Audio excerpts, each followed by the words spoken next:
E aí pessoal, tudo bem? Aqui é o Rony, professor de Física. Neste vídeo, vamos retomar o estudo da velocidade instantânea, abordando o tema de forma mais geral. E na sequência, vamos definir o conceito de aceleração. Observe o quadro. Nele, temos a trajetória descrita por uma partícula no referencial adotado. No instante t, o vetor r denuncia a posição da partícula em sua trajetória. Observe o ponto P. E no instante t mais ΔT, o vetor r denuncia a posição da partícula no ponto P'.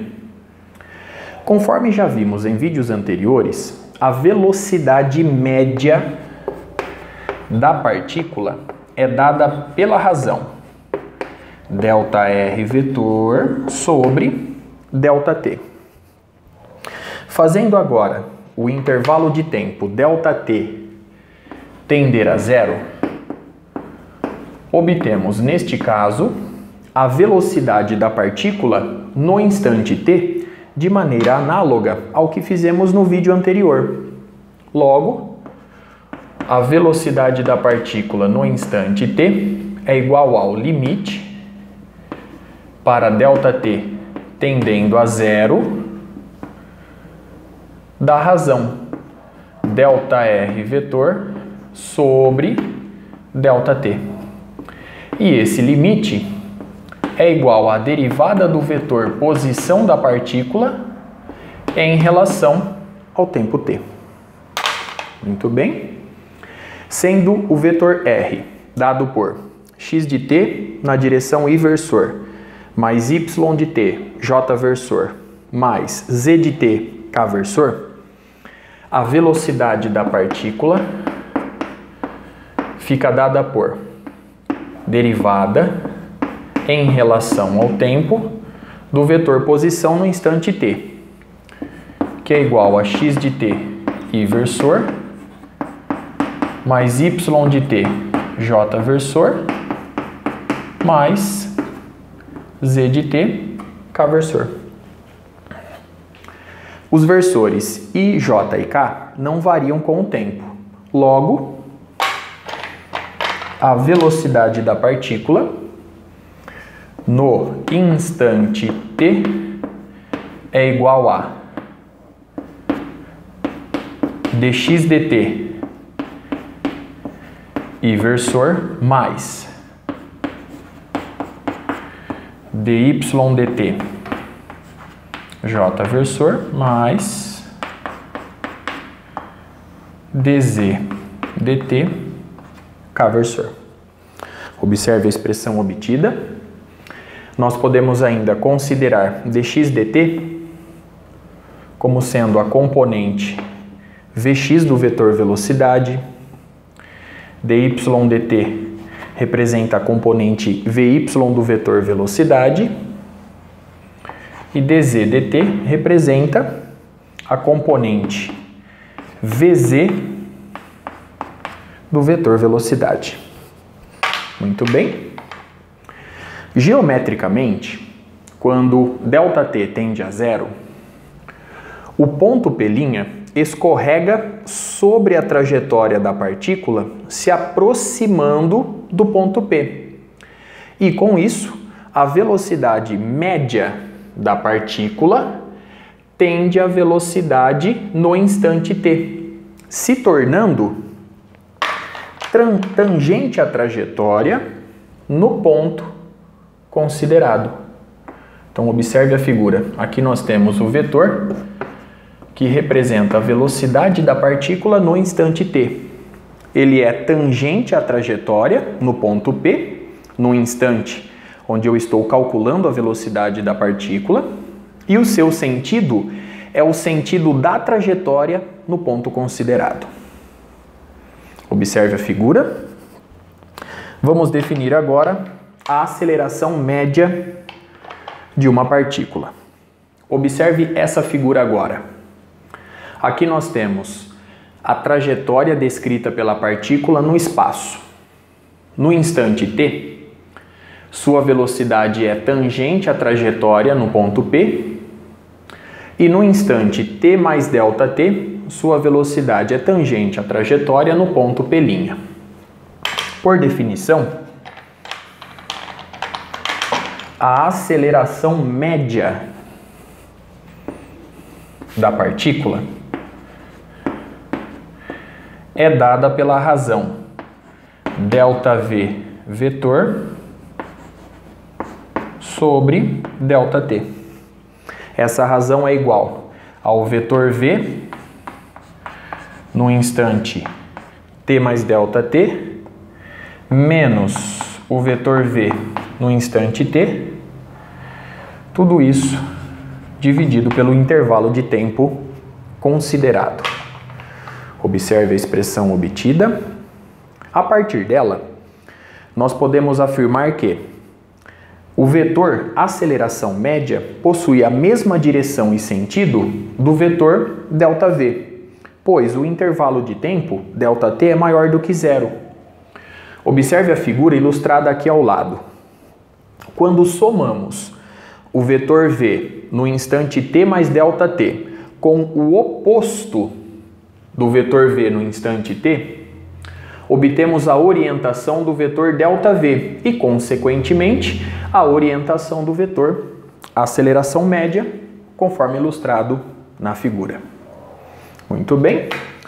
Vamos fazer agora o mesmo procedimento. Vamos admitir que o intervalo de tempo, ΔT, tende a zero.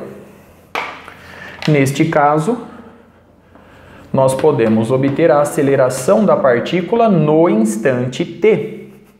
Portanto, a aceleração é dada pelo limite, fazendo ΔT tender a zero, fazendo ΔT tender a zero, da seguinte razão, ΔV vetor sobre ΔT.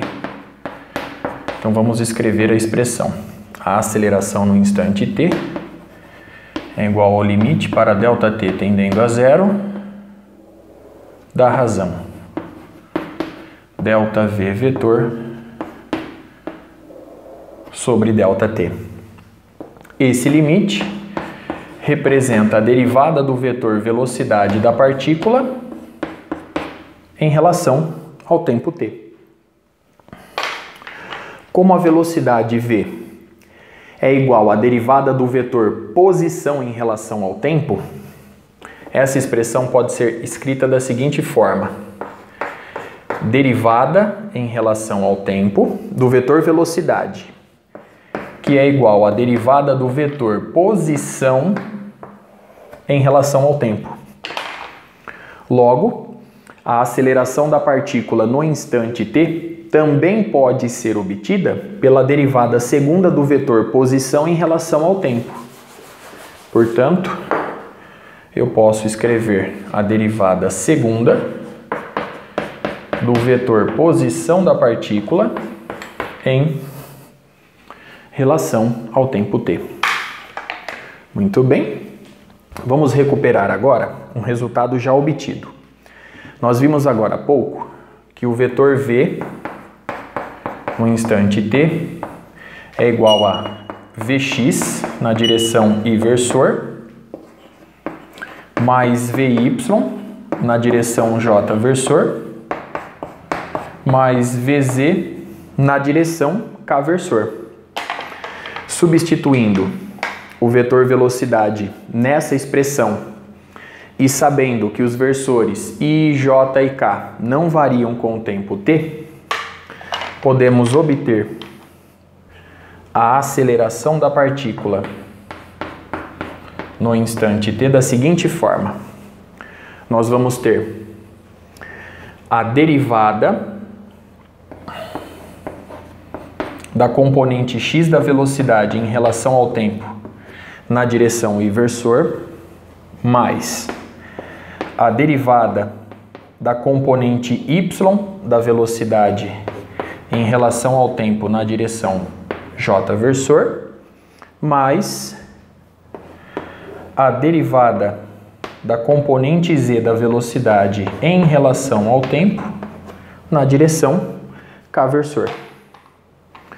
Observe a expressão obtida. E por fim, sendo o vetor r no instante t dado por x de t i versor mais y de t j versor mais z de t k versor, e sabendo que os versores i, j e k não variam com o tempo t, nós também podemos obter a aceleração da partícula no instante t da seguinte forma.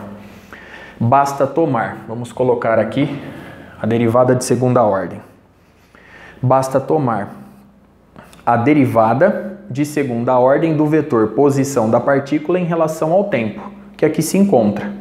Logo, vamos obter a derivada de segunda ordem de x de t em relação ao tempo t na direção inversor, mais a derivada de segunda ordem de y de t em relação ao tempo t na direção j versor, mais a derivada de segunda ordem de z de t em relação ao tempo t na direção k versor. Observe as expressões obtidas e com isso nós obtemos a componente x da aceleração na direção do versor i. Então vamos colocar essa expressão geral aqui embaixo. E com isso obtemos a componente x do vetor aceleração na direção i versor mais a componente y do vetor aceleração na direção j versor mais a componente z do vetor aceleração na direção k versor. Muito bem. Observe o quadro e as expressões obtidas. Com isso, eu encerro este vídeo. Até a próxima.